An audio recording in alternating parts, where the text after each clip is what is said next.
Thank you everyone for coming to this artist talk at Tempest Gallery. My name is Kate. I'm an artist in Brooklyn. I'm here with Jacob. Hello. For whom this is the first one-person exhibition at Tempest. We're here to talk about some of the meaning behind the work, the use of the materials and the ideas, and what went into it, and also get to know you more as an artist and what goes into your practice. So yeah, I just want to thank everyone, and we'll dive right in. So just as kind of background, to give context to your practice as an artist and who you are, could you tell us about growing up, where you grew up, and some of the challenges and also some of the pleasures of childhood? Ooh, well, I'm originally from Sheboygan, Wisconsin, which is kind of like a very weird place to say where you're from, but it's sister city to Kohler, which is a huge industrial city. They're known for producing toilets and sinks and all of these great things. But kind of being part of a rural Wisconsin, Midwestern upbringing, there's certain capacities to what that kind of entails. But I feel like growing up in Sheboygan, there was a lot of access to art. So there was a really beautiful art museum, which is one of the top craft museums in the United States that was centered in Sheboygan, and so you kind of always had access to going to the art museum, and I kind of grew up in the art museum, and there's artworks in the art museum that I revisited since that are kind of semi-permanent, and then as an adult kind of reflecting on them and realizing how impactful they've been to my understanding of my own practice, which has been kind of a really interesting realization. And I also went to an arts project-based high school, which helped me kind of understand how I was going to kind of start practicing once I left high school. So I really feel like growing up there kind of allowed me to start my practice really early and really start thinking really critically about everything from really early age. I mean, it's still Wisconsin. Some people still have very specific tendencies that you kind of battle as you growing up, especially as a queer person or as a brown person in prominently white cis area. So I feel like it's something that you kind of have always had to think about or kind of battle or kind of conquer throughout the time.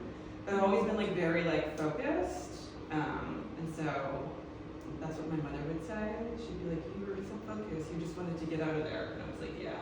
Even though I kind of come back as an adult and I can kind of cherish it in its own beauty, but I feel like it was a place I never really imagined myself ever really being outside of kind of being a kid or teenager.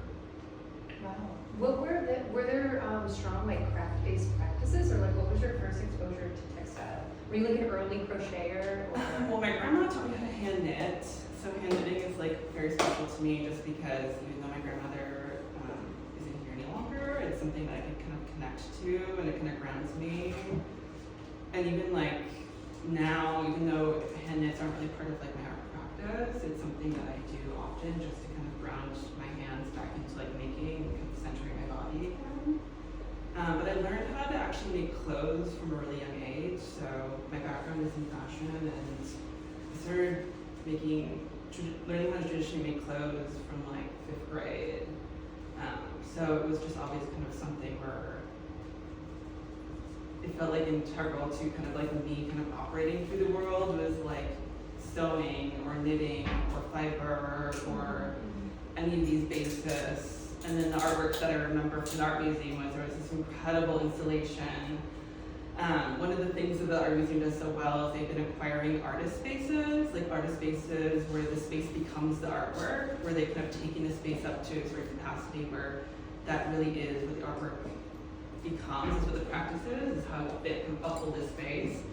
And they had this incredible installation of this little house, and it was the house of this artist. He would call himself the Rhinestone Cowboy. And the entire house was just rhinestones and bright construction paper and glitter everywhere. And I just remember just being so it was such a fantasy, oh my God, someone lived here. That's so incredible.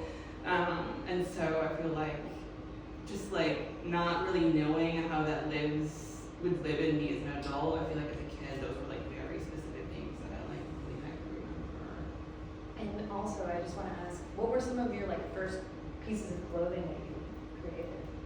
Oof, I made some like really shoddy things in the beginning, which I think is like what everyone kind of goes through. But I remember making this like big jacket. I remember like kind of going through like basic things and then kind of understanding, okay, well, what if I took a traditional pattern and just started making something by like going to like Joann's and buying like a simplicity pattern and just making something. And of course, me being me, I picked like the hardest one and bought like the most expensive fabric. I just remember my mom being like, like true drama, right? Okay, but taste. Yeah. You're like, I can tell this one is better than the others. Yeah, exactly. So it was kind of like, I remember that, and then once I started kind of getting more into middle school, I was part of like more of like in like the theater kind of space, and there were these two women who I like called like the geese because they like were one of the same, and they reminded me of like the geese from the Aristocats, and they taught me how to sew like traditionally. So they were like, okay, we know that you're interested in this, we know that that's something you want to like kind of upkeep, but we're going to teach you how to actually do it. Like, if we know this is what you want, if this is what you want, we'll show you how to actually properly do it.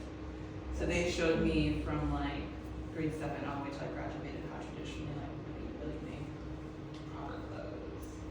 With an industrial machine. With an industrial machine, they taught me how to like use patterns that I had access to and like shift them and change them to how I wanted them to be. And they taught me a lot about fabric and how to tweak fabric and how to do something, you know, right and proper. And they kind of like gave me the infrastructure to be like, you know, a garment should look just as good on the inside as it does on the outside. And so it kind of like helped me really critically think about how work is made, right? Oh, that's beautiful. I mean, it sounds like what I love about that story is just how much of it's like a collective passing knowledge from one person to another. Yeah. And you're able to like bolster another generation. So, yeah, it's really special actually when I like reflect on it, because as an educator now, I kind of like think about like, oh, you know, the geese. Like working with someone on how to make a jacket, and I like kind of reflect on like these women who like taught me how to make a jacket. And it's a wonderful kind of, and that's what textiles is, right? Textiles lives in community, it lives with like people, it lives with hands working. And then ultimately, its destination is the body. Yeah, for me it is, I think. Even if it becomes really abstract, I feel like the body kind of is central in a lot of things that are working on. Amazing. So one text that you had mentioned in some conversations with Daphne is Elaine Scarry's on Beauty and Being Just. And because it's been such for those who don't know, it's a treatise on basically like connection between aesthetics and ethics. And I was just wondering, that's something that I certainly, we could spend so much time on like exploring, but I was wondering what you take away from that text, and if you think, or what do you think about the connection between ethics and aesthetics?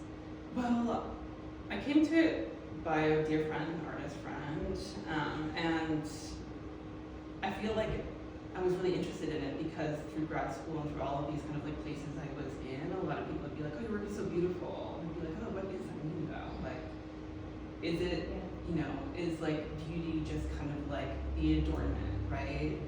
Because I work with adornment a lot, I kind of like critically, or adornment like objects or beads or like embellishments that would be adornment, like what are they for? Are they just for like the beautification of something, or do they have something to actually like offer and something to like say? Do they have like more of a voice and people kind of let on, right? And so I felt like when people said that, I was like, oh, is it like critical or is it just beautiful? Is it just pretty? Is it just an aesthetic decision?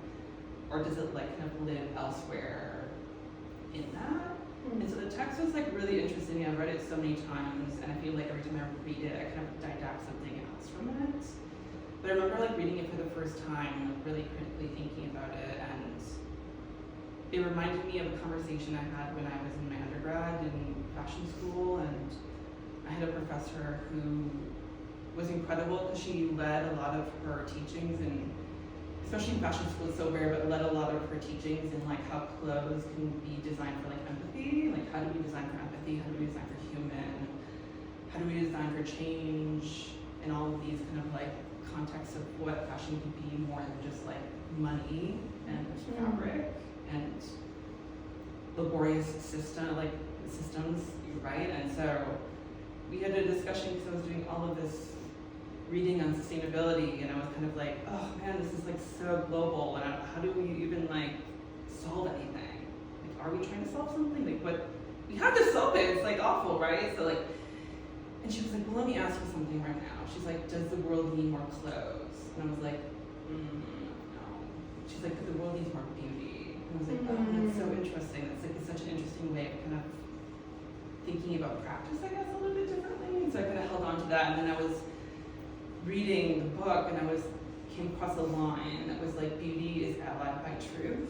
And I was like blown away. I was like, oh my God, the beauty is that if someone says something's beautiful, I'm not gonna like kind of knock it off as just it might be pretty or aesthetic. But I feel like because I'm leading the work with something that is truthful, truth can still be beautiful.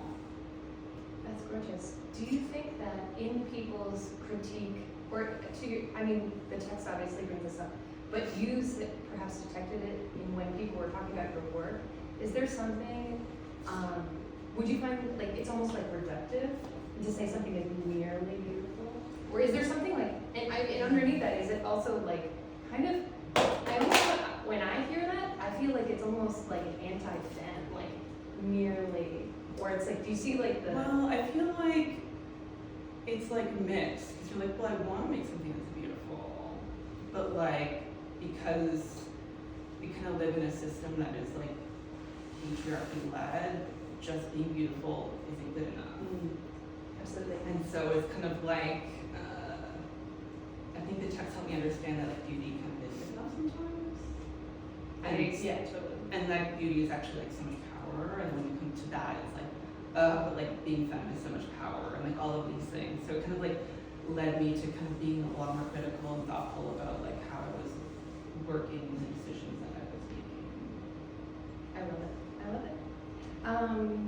Okay, so when we're thinking about materials, something that stands out about your work is that not only do you work in a variety of materials, the ones that you use in your assemblages are so carefully chosen.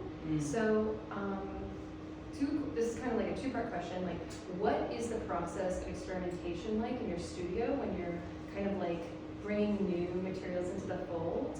And then how do you, once you've found something, how do you extend that into a larger piece? Because, for example, like, I can't imagine that perhaps it started as like you're trying something out, but then you extend it into something else. Yeah, well, in my studio, I like to be like just really explorative. I kind of like to call it like, oh, I kind of put like my maker hat on, and like I explore something, and I want to know the properties of it, and what it can offer, and what it doesn't offer, and like how it works and acts and how it lives. And with that, every time you explore a sample, you're like, okay, on to the next one, because I need to know, like, does it really do that, or was that a fluke, or was that real, or, you know, when you get to like make and I think sometimes for me, as someone who reflects on their practice maybe too much, sometimes I'm like, wow, maybe I make too many samples, and sometimes I feel like I make too many samples just because I'm kind of, you know, excessive about like wanting more knowledge, or wanting to know it more, and I think sometimes it takes me actually longer to kind of get to a point where I'm like, okay, I'm gonna make it larger. I'm gonna see what it has to offer when it's at a very different scale. And when it comes to like pieces like this, it was very much like, oh, maybe it's not a full piece, but maybe it's like a sample of like how color works. And then I was playing with color, and then I was realizing, oh, this feels much more powerful than just it being an expression of color. How can I build off of what that becomes? And then, you know, specifically like glass beads, they're just like so juicy in color. Like they're like so potent, and you just like are like mesmerized by what they have to offer. offer. And so for me, it was just like doing things of this piece specific at this scale was just like really wonderful because you got to sit with the color, right? You got to sit with the glass, you got to sit with just the material. And you just got to kind of like play with it and like think about it and like really, understand it, right? We can only get so far when things are so small, but realizing that once we pull things apart and pull things larger, I was actually getting so much more out of that.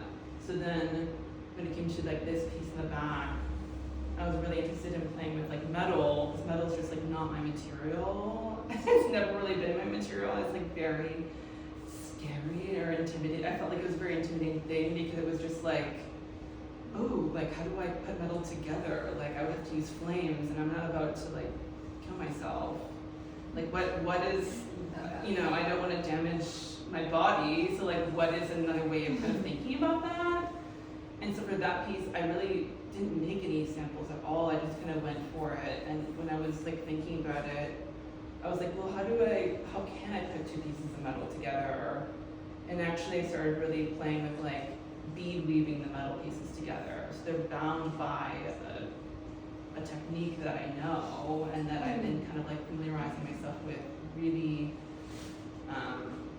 in like a very impactful way. So it was like really wonderful to kind of come to a place where I was like, oh, this doesn't have to be intimidating because I know how to use it because I know that I can use it these specific ways. And some materials I like cherish a lot. My practice, that took me a long time to kind of like allow myself to use actually, especially when it comes to like crystal and like rhinestones. I like love affinity for rhinestones and crystals, and I like always loved them but never put them in my work. So I was like, oh, I feel like it's too crafty, like it will come off too crafty or just like won't be right, or people's opinions will dominate it more than the material itself and how it lives in the work. And then like one day I was like, oh, who cares? Like I like this material, I like working with this material, I'm gonna choose to work with this material. So it's been like an interest, like every material comes into the practice very differently and it kind of stays and sits in the practice very differently. Yes. I feel like they're little like personas, kind of. That's wonderful. I have another question about making samples because it sounds like that's something that is part of like working as someone who makes clothes, or like what is the role of a sample? Is it essentially, if you were working in painting, is it like doing a sketch? Or like how could you make an analogy? Well, I feel like it's more like a sculpture. So like when I think about sculpture, I think about like what are the materials I have at hand and what are the properties they offer, and how do we put those properties together to create something interesting. So for me, a sample is very much like me trying to discover what the properties are. And then once I start understanding what the properties are, then I start thinking about like, oh, can I shape them? Can I form them? Can they kind of be something other than just like what they are? So I think the beginning stages of materiality for me become just like sitting with the material, trying to understand the material, and then kind of coming back and it's like, okay, now that I've understood the rules of that material, how can I manipulate the material? And how do I want to manipulate the material? And then that's where I get to too many samples. So I'm like, oh, I could do this, I could do this, I could do this, I could do this. And then, but that's like exciting because everything feels like a discovery. That's so fun. Yeah, it's fun. That's so much fun. Okay, cool. I'm looking at my questions. You had mentioned in conversations with Daphne that you had a very particular way, or family had a instruction over the summer to buzz your hair. Yeah. And so does that relate at all to the way that you've cut your own hair for this piece in the back? Yeah, it was like, well, I was interested in like playing with metal, but before I got to metal, I was like having like a moment in my studio where I was like really thinking about like where everything was in terms of like material, like between like, the glass skins and like, all of these other things, and like the charms, and how the charms felt like very charged, like they had like a life before I like acquired them, and and you know, all of these things, and then I started thinking about like my own body and like the extremities of my own body, and I was thinking about my hair, and then I had all of these like memories of being a kid, and we would all go up to my grandparents' house, and they would be like, okay, so all the boys, like, we're gonna buzz your hair off, and I just was like this lone one who was like, you don't get to touch my hair. Like, I don't want to do that. And there was always like so much pressure, and then there was like shame because you didn't do it. And so I was like, what happened? Like, what would happen if I was an adult and I chose to do it? And then also like, what is hair as a material? And so there was like so many kind of like thoughts and questions about like how I was kind of thinking about it, because I was like, hair as a material, it's really interesting because it is part of me. Like it's like part of me, and the way that I'm choosing to cut it for myself, it like kind of lives in like, you know, trauma in a certain way, especially when it comes to like thinking about my own gender. And so, but then I was like, also like, what is hair when it's not on the body, right? What is it really? What is it? Because we kind of live in a space where we get a haircut and the hair is just like discarded and then it's like gone, and it's just kind of like a throwaway thing. And so it's like, you know, it's always like, well, it will grow back, and it's like, oh, but it's so precious, right? And it means something. So there were like lots of like thoughts when it came to like how I wanted to think about hair. And then I did cut my hair, and then I was like very depressed. And then I was like, okay, well, I kind of want to honor the hair, but I also want to be critical with the hair, right? And so I was at like one of my favorite shops in like Midtown, with, you know, to buy more rhinestones, and I was looking through like all of like the silver, you know, findings, and I saw these like silver pipes, and I was like, oh, that's so interesting. I wonder if I could put my hair in these silver pipes. What would they normally be used for? I don't know. I just had the hair, and I was like, I don't know what to do with it now. Like, I don't know why I cut it, not knowing what I was going to do with it. And so I was like really thinking about like, what do I want to do with it? And so I was like, well, I think that whole piece really started with just like the idea of like thinking about action. Like what are actions and things that take place, and how do I want to work with them? So when I look at the hair, it's like, well, I grew it, and that's like an action, and it feels like really gentle, and it feels like growth. And then I cut it, and it felt very violent. Like there was something that felt kind of violent about it. And it's like, but I want to kind of tend back to it. So then it was like combing all of the hair and, you know, gluing little pieces together and putting in these little pipes that took a really long time. So it's kind of like coming back to care for it. And then it was like, okay, where do I want the hair to live? And I started thinking about these like metal fencings, and I was, in the beginning of the artwork, I was like, ooh, wouldn't it be like kind of camp to like put them on a metal fence and put like an oscillating fan next to it, and like kind of glue the hair and the wind, this idea of kind of like hair kind of coming back to action, like a natural action between like an element and like body. And then I was interested in kind of coming back to metal again, because I was like, I feel like it has to live off something, because it's free, but also like not free at all. And so, yeah, there was just like so much, I felt like this was like so charged with just like actions, just like really thinking about care, and like where are things cared for, and where are things just kind of like left to be.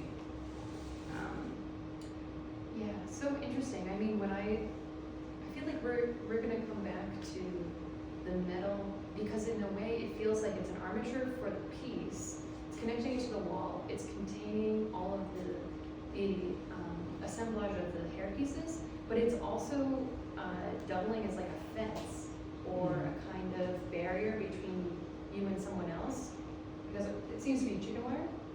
Yeah, it's like a metal fencing that you can buy like at a hardware store that's like for, you know, different things. And when I was working with it, I started with like other fencing materials, and I just like didn't really feel connected to it. I felt like it kind of overpowered the hair a little bit, and I wanted the hair to kind of be in the center. And so when it came to like this specific metal, I was really interested in it, and then started manipulating it. So it was like weaving it together, but then the top piece of metal, I like coated a ton with like glass shards, and so like the whole top is like all glass, even though it looks like just like sharp glass, and it looks like glitter in the light, and It does look like glitter.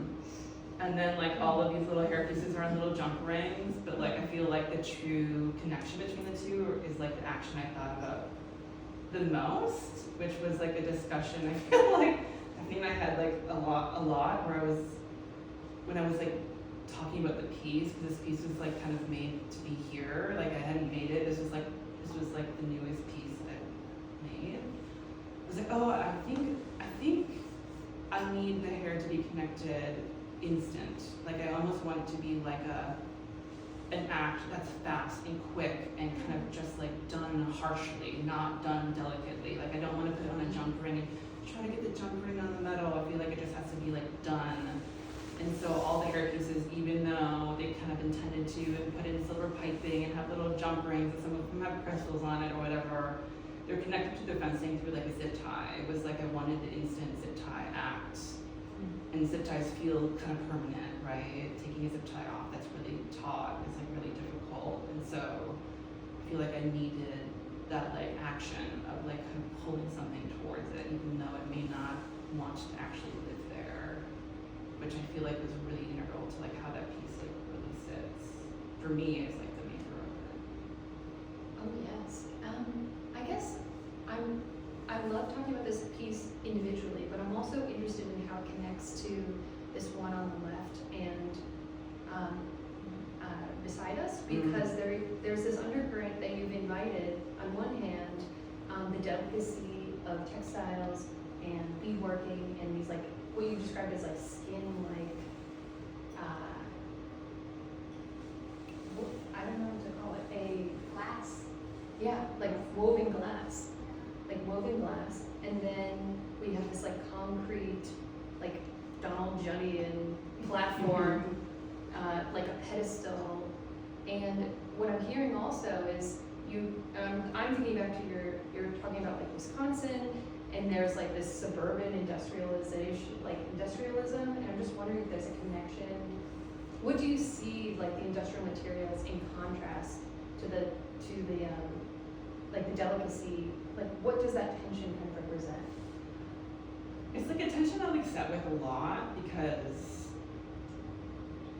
for me, like the textile work, like the labor-intensive work, the things that I feel like I'm like connecting with for like long periods of time, feel like very like vulnerable, and I feel like to me they feel like the most human part of my practice.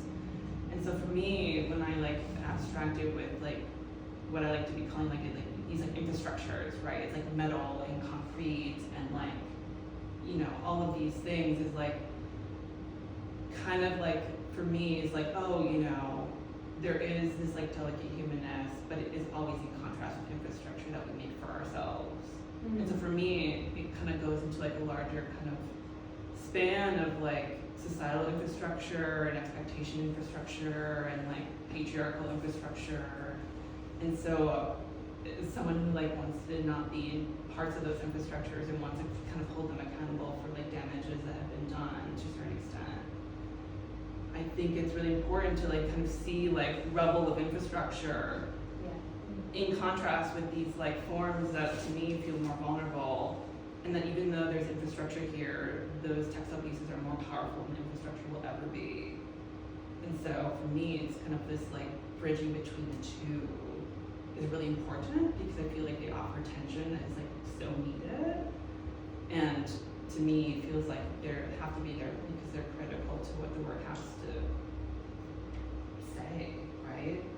And so when it came to this, it's like these are big rocks that I found on the side of the road, and then I was like, wow, there's so much concrete everywhere. There's like so much of it. And now that like I see it everywhere, and then I started like collecting them and like had this one like on my work table, and I was just like, oh, and then this is like a discarded beaded piece that's like literally falling apart, and I just kind of draped it on it. I was like, oh, that's so interesting. It's like way more interesting than I like imagined it to be. And there was like something interesting about kind of like infrastructures, these built infrastructures, but like they aren't like as sturdy as we believe them to be. Mm-hmm. And so to have them kind of be piercing something yet to be like underneath something. I feel like there's like really interesting things to kind of say between the two. Yes, absolutely. And also, I have to ask about the armature for this beauty piece in the back, because I can't help but see it feel like this person's arms are open, they're deeply vulnerable, but they also feel like they're a target of some kind. Like it feels, I don't have the memory of this to place it, but it feels like they're super vulnerable, but also like mannequin. It's one of like three. So there's like three of them. They all kind of like represent something different. I was at a residency at the Mad Museum, and I was reading Cass by 𝙅𝙖𝙘𝙤𝙤 and I was reading like All About Love by bell hooks, and I was kind of like reading all of these things that were like felt really drawn to, and there was just kind of this like overarching theme about like pain in infrastructure, pain in these like built places, especially in the context of America, I would say. And so in that, I was like making these beaded pieces that were supposed to be garments, but then I started making fronts, and I was like, oh, they don't need a back. I think they need to live just like as is. And then it was also a deeper conversation, like, oh, what do they live on, right? And now it become, is it a fashion object or is it a sculptural object? I don't want to put on a mannequin. I don't want to feel like it's in a retail store. So there's so many like things I was thinking about in terms of how I really wanted to present it. And then at the time, I just found like access to so much plexiglass, because all of these partitions were being taken down after like the peaks of COVID, where people would buy plexi and put them in front of cash registers and things like that.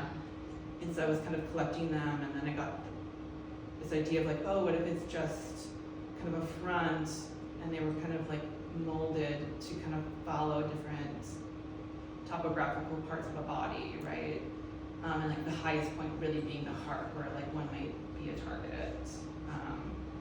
And so they were like CNC machined, and then I sanded them down to be glossy again, and then the textile is like adhered to the body, so the body can't be without the textile can't be without the body.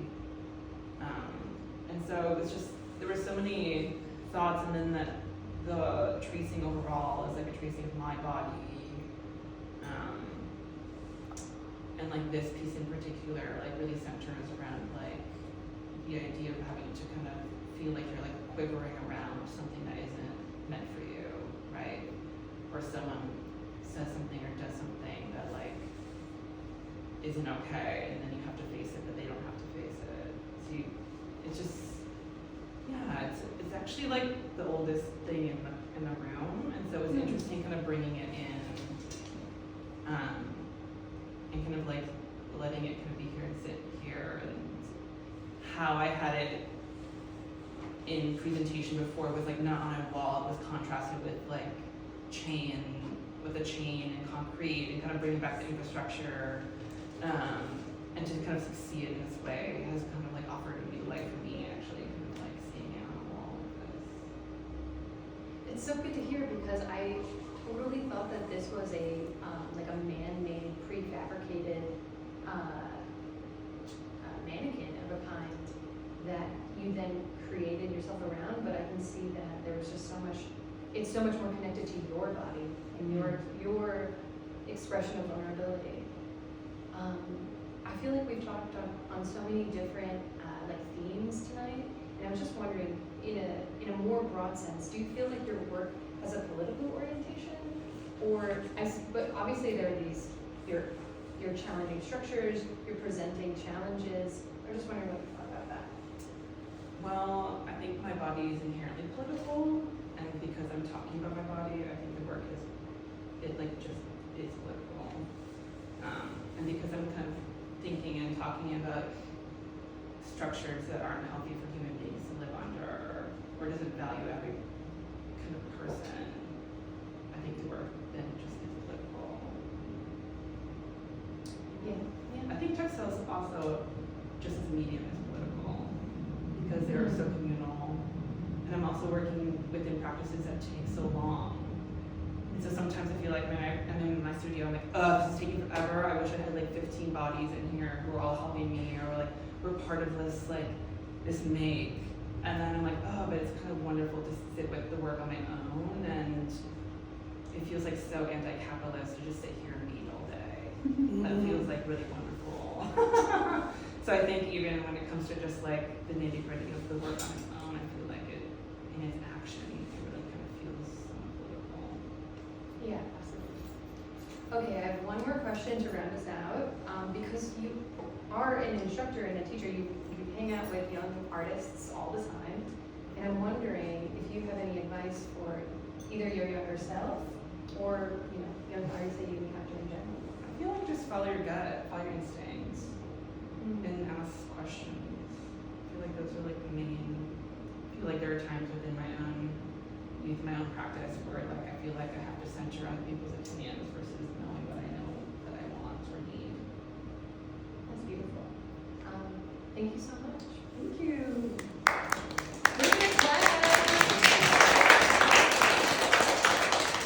And also, I feel like we didn't go over this part, but does anyone have any questions that they want to ask? Curiosities, things that came up in the talk, or other questions you have?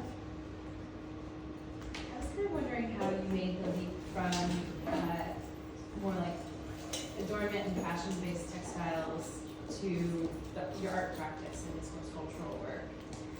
So when I did my bachelor's in fashion, I feel like I was already in a place where I was being like hypercritical of fashion as like a system, right? I was like, this system is just not good, and it's not okay. And I was interning, and I was like, this is awful. I hate this so much. And so I feel like I was leaving that system and being like, oh, this is just not for me. And I was kind of like working with embellishment, and I was like really loving it. And then I did my grad work in textiles, and I was like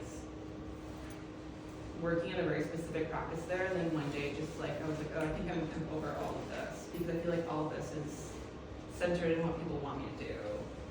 And I never asked myself if that's what I actually wanted to do.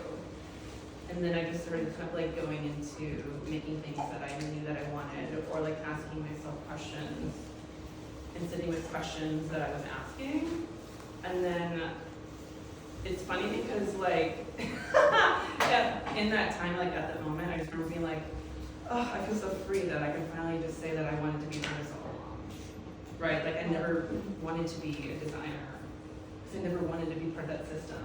But I fell in love with like making the clothes. I fell in love with being a maker and being someone who questions something, being a critical thinker. And so if I really like sit with it, I don't want to be part of the fashion system at all. I want nothing to do about it, but I still want to like, so a lot of my practice, even though this feels abstract, really sits back to like thinking about, my fashion practice. As someone who like teaches fashion students, I'm always someone who's like, but what is fashion to you? Because for fashion, for someone who works in industry, is one thing, but for you, it could be completely different. And so you have to like really critically ask yourself, what is it, right? Like, what actually is it? And then I just started like going full into like an artist practice and stopped thinking about garments and started thinking about more abstract forms. And then I made works like this that like kind of went back to garments, and then I went back away from it. I was like, oh, that was too close, and now I'm in far away. And I feel like right now in practice, I'm actually like going back to clothes again, or going back to putting something on the body. So it's kind of like a play, but for me, it was never meant to be in the fashion system. So, yeah, it was just like coming to terms with it and being honest with myself about it. Amazing. Anyone else? Did you place that there, or did I you place did. it? Why did you want it in the corner? Well, when we were talking about the space, when I was thinking about like the install of something, especially with these pieces, because I felt like I wanted them to hold something, I was like, oh, I really want to put something, even though I hadn't come here yet, I was like, I really want to put something in like the armpit of the space, like a space that never gets attention. Like, I feel like I want to offer it something. And so that was like one of the first things I taped on the wall, was like, this is going here. And then I was like, as I was putting everything around, I kind of placed this and placed this, and then it was like critically thinking about install. It was like, oh, I love how we have this like trellis that like leads to the space that never gets attention. And even though there's things in the wall that, of course, we want to like kind of take in, if you were just to like look from the door through, you're actually coming to the space that no one ever fills or like thinks about. Yeah, it definitely stands out. I've never seen anything in a corner of a gallery, which is great. Nailing into the armpit of the wall was fun. Armpit never gets enough attention. Really. That's true. Also, does this at all like have any significance? Because when I look at it, like other than what you talked about, does it have any significance, like maybe to like a dagger through the heart? Because that's what it looks like, kind of to me, like a little bit like a heart. Yeah, I didn't really think about it in like terms of like a heart. I think I was thinking about it more in terms of like a skin. So it's like this is kind of like the beginning of like a larger series of tapestries that I would weave, but I wanted them all to kind of have slashes in them that the structure could like go through.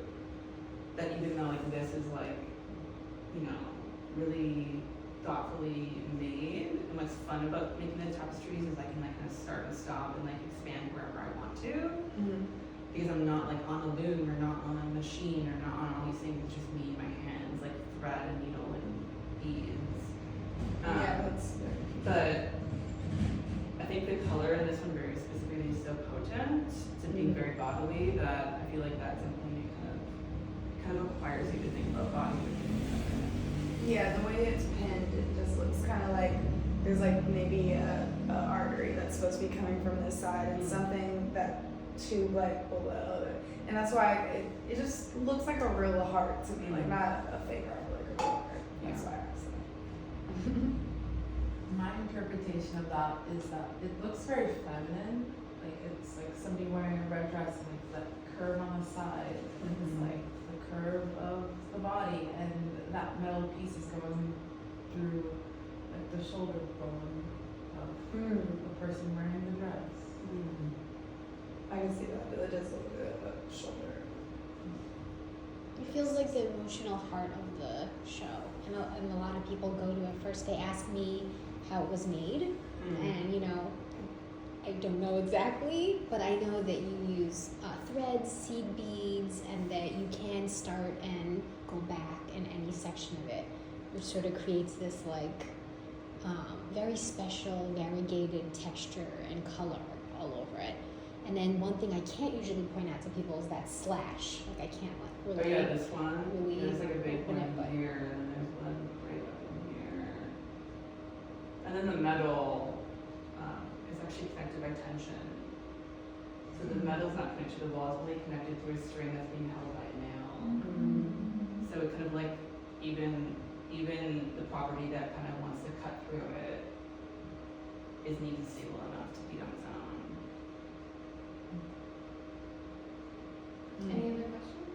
Yeah, kind of following from Ashley's question about your shift from the fashion world to the art world, do you have like a dream project of sorts, like a very lofty project that you like the idea of?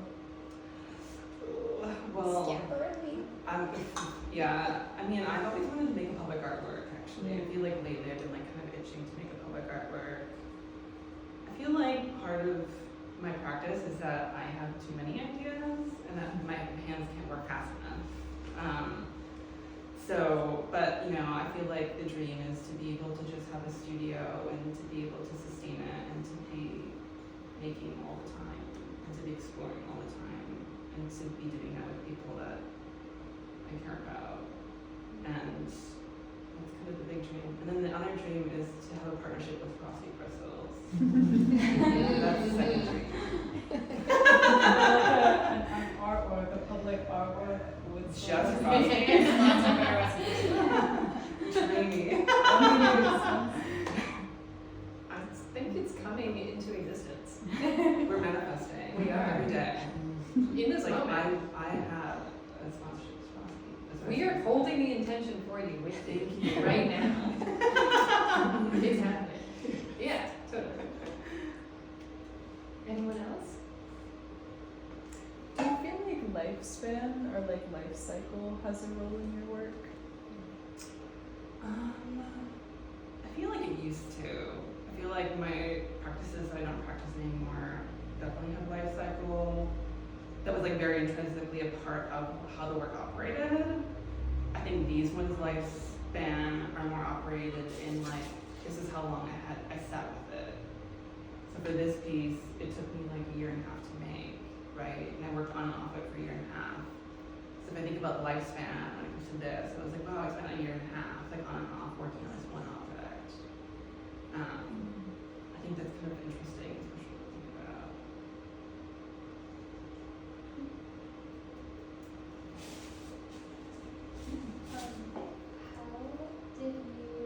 Have you displayed the charms like along with your work before, or like how did you come to that? Because I feel like they have like a very obvious connection because like the like body parts and like the hearts and stuff like really make sense with all the themes of your work. But I think it's interesting that some of them are based on their own also, but then it's like very cohesive, and I'm just curious about how you made that decision, or if you've done it before. Yeah, well, they're things I've been like collecting for a long time.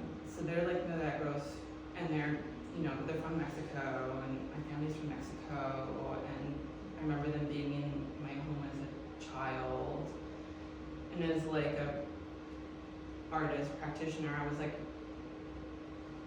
out somewhere, and I saw one, I was like, oh, and I kind of came back to it like very randomly. It just kind of like happened upon me, and I was like, oh my gosh, I love this. And then I was kind of doing more like scholarly research, like reading about them, and they're like intrinsically connected to the Catholic Church, right? So people will pin them on sashes, put on like altars of saints and these things like that. And when I was like first thinking about them, I was like, oh, how do we take away the church? Because to me, especially in like Latin America and Mexico, it's like the church is colonization. So like if we took all that, if we like decolonize these objects, what are they for? And they come in all of these different shapes and body parts and non-body parts, and at their root there are like these objects of like human hope. People put them on up in these places because they need something, or they want something, or they're yearning for something. I found that to just be like so poetic and so beautiful, and that was something I want to kind of hold to them, that if we take them out of their context and put them in somewhere else and kind of give them more narrative, or even just like let them be, they kind of stay way more when we take them out of context in an interesting way. And so when it came to this show, I was like, oh, maybe we can do little vignettes of them, and kind of like think about them as like storytellers versus just kind of like objects. And I've kind of like put them in different places in my studio. They're kind of like everywhere, and when I get them from Mexico, I like take all the religious ones out and I like just keep all the body parts and like the good things. And and so I feel like they have a lot to say. And so they've kind of always been here, and I don't think I can imagine a time where they kind of wouldn't be here. I just find them to be very like endearing. When I saw your work on the Instagram, that's like what really drew me to it, because my dad grew up in Mexico and I've always been like obsessed with milagros, and they're so cool, and I don't know, they're just like such a like little like intimate labor of love. Yeah, they definitely are. It's like I really like how you connected it with the rest of the Thank you. Wait, can you say that again? What are they called again? Milagros? They're called what? Milagros? Milagros? Yeah, they're like exponents. How do you spell that? Milagros. I've never heard this before. And I grew up in LA, and obviously LA is low-key Mexico, so I've never heard those before. Beautiful. Well, thank you all for Thank coming. you. It's been so fabulous. Thanks for coming. Thank you, Kate.